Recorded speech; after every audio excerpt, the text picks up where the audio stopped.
السلام علیکم ورحمۃ اللہ وبرکاتہ۔ یہ دور حالات سے باخبر رہنے کا دور ہے، اور ایک مسلمان کو تو حالات سے ویسے بھی بہت باخبر رہنا چاہیے، خاص طور سے ایسا دور جب ہر طرف فتنے ہوں، ہر طرف جھگڑے، ہر طرف لڑائیاں، ہر طرف جنگیں۔ اور ہمارے لیے یہ کوئی حیرت کی بات نہیں ہے۔ حضور اکرم صلی اللہ علیہ وسلم کی جو احادیث آخری دور سے متعلق فتن سے متعلق، ان میں آپ نے یہ بات بڑی وضاحت سے ارشاد فرمائی ہے کہ دنیا ایک دور ایسا آئے گا کہ ہر طرف جنگیں ہی جنگیں ہوں، لوگ ایک دوسرے کا خون بہائیں گے۔ صورتحال یہ ہے کہ دنیا جتنی ترقی کر رہی ہے اور دنیا جتنا یہ کہہ رہی ہے کہ ہم مہذب ہو گئے، ہم ایجوکیٹڈ ہو گئے، ہم ترقی کر رہے ہیں، دنیا میں فتنے، جنگ اور ہنگامے اتنے ہی بڑھتے چلے جا رہے ہیں۔ ایک مسلمان دنیا کے حالات پر نگاہ رکھتا ہے، اور اسے رکھنی چاہیے، اسے مسلمانوں کے حالات پر بھی نگاہ رکھنی چاہیے، اسے دنیا کے حالات پر بھی نگاہ رکھنی چاہیے، اسے ظلم، ظالم اور مظلوم اس کے درمیان فرق بھی سمجھنا چاہیے۔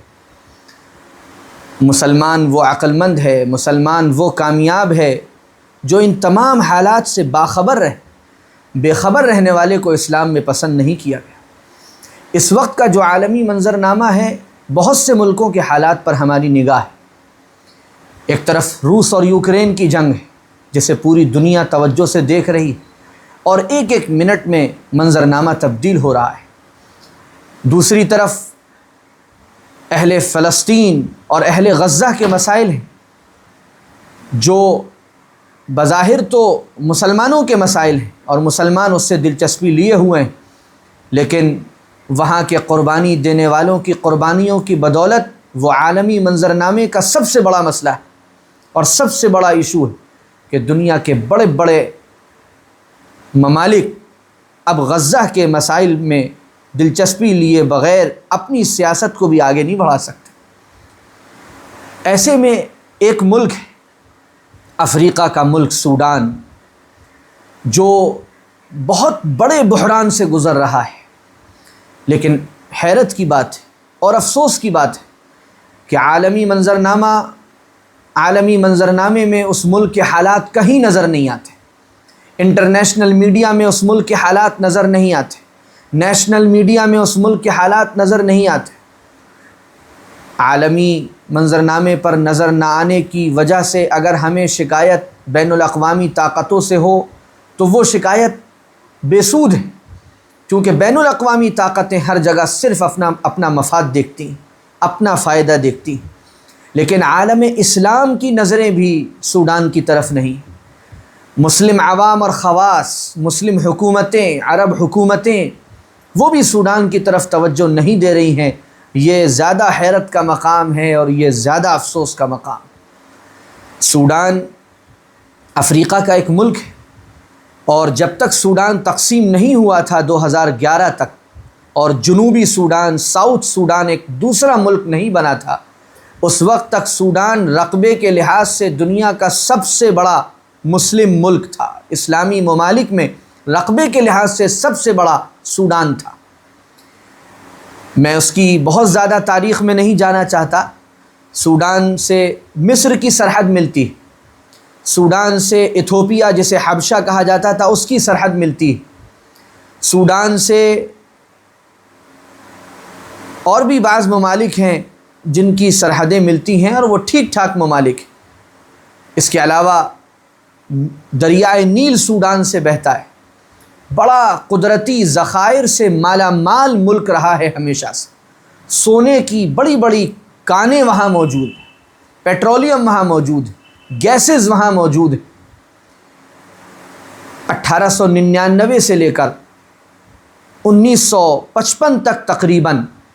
برطانیہ نے اور مصر نے سوڈان پر حکومت کی۔ دوسری جنگ عظیم کے بعد سوڈانیوں میں بھی یہ تحریک پیدا ہوئی کہ ہمیں اپنے ملک کو آزاد کرانا ہے، چنانچہ وہ تحریک زور پکڑتی گئی، اور 1953 میں تقریباً برطانیہ نے اور مصر نے یہ طے کیا کہ ہم سوڈان کو ایک آزاد ریاست بنوائیں گے، اور اس کے بعد وہاں مختلف مراحل سے گزر کر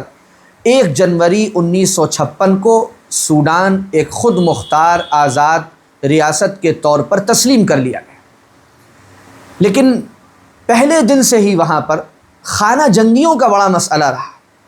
خاص طور سے جنوبی سوڈان کی جو آبادیاں تھیں، جن میں خاص طور سے عیسائیوں کی بڑی تعداد تھی، اور افریقہ کے جو قدیم مذاہب ہیں ان کی بڑی آبادی تھی، ان کے درمیان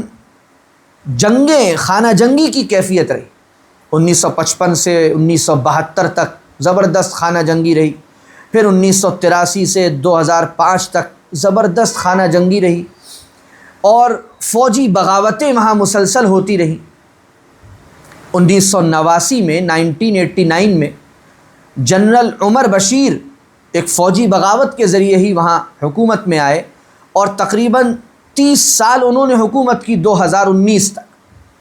لیکن خانہ جنگیوں کی صورتحال پر وہ بھی قابو نہیں پا پائے، اور بڑی عجیب و غریب صورتحال رہی، خاص طور سے عرب ملکوں میں جو 2011 اور 12 میں ہنگامے شروع ہوئے، تو سوڈان بھی اس سے بچ نہیں سکا، اور ان ہنگاموں سے پہلے جنوبی سوڈان کا جو ہنگامہ تھا 2005 میں ایسے حالات بن گئے تھے کہ اب جنوبی سوڈان الگ ہو جائے گا، چنانچہ 2011 میں جنوبی سوڈان سوڈان سے الگ ہو گیا، اور اس کی جو راجدھانی ہے جوبا شاید اس کا نام ہے،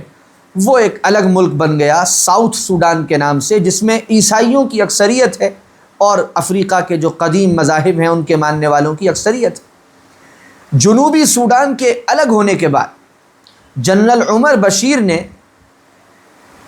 جو سوڈان کی اپنی آرمی تھی، SAF جس کو کہا جاتا تھا، سوڈانیز آرمڈ فورس،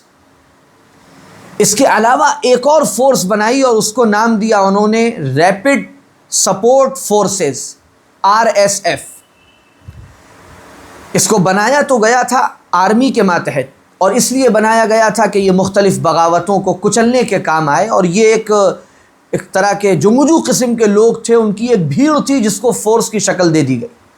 جنرل عمر بشیر غالباً اپنی حکومت کے استحکام کے لیے اس کو لے کر آئے تھے، اور ان کا منشا یہ تھا کہ اس کے ذریعے وہ اپنی حکومت پر مستحکم رہیں گے اور ان کا نظام باقی رہے گا۔ پہلے تو اس کو آرمی کے تابع رکھا گیا، لیکن 2017 میں جنرل عمر بشیر نے اس کو آرمی سے الگ کر دیا اور اس کو ڈائریکٹ پریزیڈنٹ آف سوڈان کے ماتحت کر دیا، جو سوڈان کا صدر ہے اس کے ماتحت کر دیا، گویا اپنے ماتحت کر لیا۔ لیکن ظاہر ہے کہ جب اس طرح کی ایک مقابلے کی فورس، ایک مقابلے کی آرمی ملک کی اپنی آرمی کے خلاف بنائی گئی تھی، تو تھوڑے ہی دنوں میں اس نے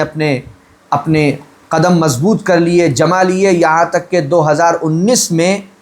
ان ساری فوجوں نے مل کر خود جنرل عمر بشیر کی حکومت کا بھی خاتمہ کر دیا 2019 میں، اور 1989 سے 2019 تک تقریباً 30 سال جنرل عمر بشیر نے حکومت کی۔ اس کے بعد آرمی کے جو ذمہ دار تھے، جو آرمی فورس کے ذمہ دار تھے، عبد الفتاح البرہان SAF کے جو کمانڈر تھے، انہوں نے 2019 سے حکومت سنبھالی، لیکن تھوڑے ہی دنوں میں یہ RSF ریپڈ سپورٹ فورسز، ان میں اور آرمی میں یعنی SAF میں خانہ جنگی شروع ہو گئی، اور 2023 آتے آتے یہ خانہ جنگی اس بری طرح پھیلی جس میں ایک طرف پرانی جو آرمی تھی سوڈان کی SAF، اس کی کمانڈ عبد الفتاح البرہان کے ہاتھ میں، اور RSF ریپڈ سپورٹ فورسز کی کمان محمد حمدان اوغلو حمیدتی ان کے ہاتھ میں۔ ان دونوں کے درمیان جو 2023 اپریل سے ایک ٹکراؤ شروع ہوا، اس نے پورے سوڈان کو تباہ کر کے رکھ دیا۔ اس وقت صورتحال یہ ہے کہ سوڈان میں کسی ایک شہر میں بھی کوئی مستحکم نظام نہیں، کوئی مستحکم حکومت نہیں۔ کسی جگہ پر RSF غالب ہے، کسی جگہ پر SAF غالب ہے، کچھ دن یہ غالب رہتے ہیں، کچھ دن وہ غالب رہتے ہیں، اور صورتحال یہ ہے کہ زبردست خانہ جنگی ہے، لاکھوں لوگ مار دیے گئے، قتل و غارت گری کا بازار گرم ہے، اور اقوام متحدہ کی رپورٹ یہ کہتی ہے کہ تقریباً 3 کروڑ انسانوں پر شدید بحران ہے۔ غذا کی ایسی قلت ہے کہ مہینوں لوگوں کو کھانے کو نہیں مل رہا ہے، ایک ایک لقمے کے لیے وہاں پر انسان ترس رہے ہیں۔ پانی کی قلت ہے، لوگ بیمار ہیں تو علاج نہیں ہے، کیونکہ کوئی نظام ہی نہیں، کوئی استحکام ہی نہیں، اور ساری دنیا کی نگاہیں وہاں سے ہٹی ہوئی، خود ہٹی ہوئی ہیں یا ہٹا دی گئی ہیں، کیونکہ سوڈان سے مفادات سب کے وابستہ ہیں، خاص طور سے متحدہ عرب امارات، وہ تو پورا سپورٹ SAF کو کر رہا ہے، RSF کو کر رہا ہے، ریپڈ سپورٹ فورسز کو، کیونکہ اس کا ارادہ ایک بڑی سرمایہ کاری کا ہے، تو وہ کسی بھی حال میں ایک مستحکم حکومت وہاں نہیں چاہتا۔ لیکن ان سب حالات میں جو سوڈان کے باشندے ہیں، ایک انسان ہونے کی حیثیت سے عزت کے ساتھ کھانا پینا، عزت کے ساتھ علاج کرانا، یہ ان کا انسانی حق ہے، وہ اس سے بالکل محروم ہیں۔ لاکھوں لوگ بھوک سے وہاں تڑپ رہے ہیں، قحط کی وجہ سے وہاں کی جو تصویریں ہیں اسے آپ دیکھ نہیں سکتے۔ اس طرح انسان ہڈیوں کا ڈھانچہ بن گئے، بچے ہڈیوں کا ڈھانچہ بن گئے، قحط اور فاقے کی وجہ سے لوگ دم توڑ رہے ہیں، مرے جا رہے ہیں، اور پوری دنیا بے خبر ہے، عالم انسانیت بے خبر ہے، عالم اسلام بے خبر ہے، پوری عرب دنیا بے خبر ہے، مسلمان عوام اور خواص بے خبر ہیں، اور 3 کروڑ لوگ اقوام متحدہ کی رپورٹ کہتی ہے کہ وہ بحران کا شکار ہے۔ ایسے میں ہماری ذمہ داری ہے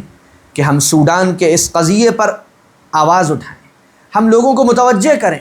ہم عالمی برادری سے کہیں کہ سوڈان کے حالات پر بھی توجہ دو، ہم عرب دنیا سے کہیں کہ سوڈان کے حالات پر بھی توجہ دو، اور وہاں پر امن اور استحکام کی کوشش کرو، وہاں کے ان مسائل کو حل کروانے کی کوشش کرو، تاکہ وہاں کے کروڑوں انسانوں کو 2 وقت کی روٹی تو مل سکے، اچھا علاج تو مل سکے، پینے کو صاف پانی تو مل سکے، اور لاکھوں انسان جو بھوک کی وجہ سے موت کی کگار پر ہیں، جان سے ہاتھ دھو بیٹھیں گے لاکھوں انسان، ان کو غذا مل سکے، ان کو کھانے کو مل سکے۔ یہ عالم انسانیت کا مسئلہ ہے، یہ پوری انسانی برادری کا مسئلہ ہے، لیکن ملک کی اس خانہ جنگی نے، اقتدار کی اس لڑائی نے پورے ملک کو تباہ کر کے رکھ دیا ہے، لاکھوں انسان اپنی جانوں سے ہاتھ دھو بیٹھے ہیں۔ یہ ہمارے لیے ایک شرم کا مقام بھی ہے، افسوس کا مقام بھی ہے، اور پوری دنیا کے لیے غور و فکر کا ایک لمحہ بھی۔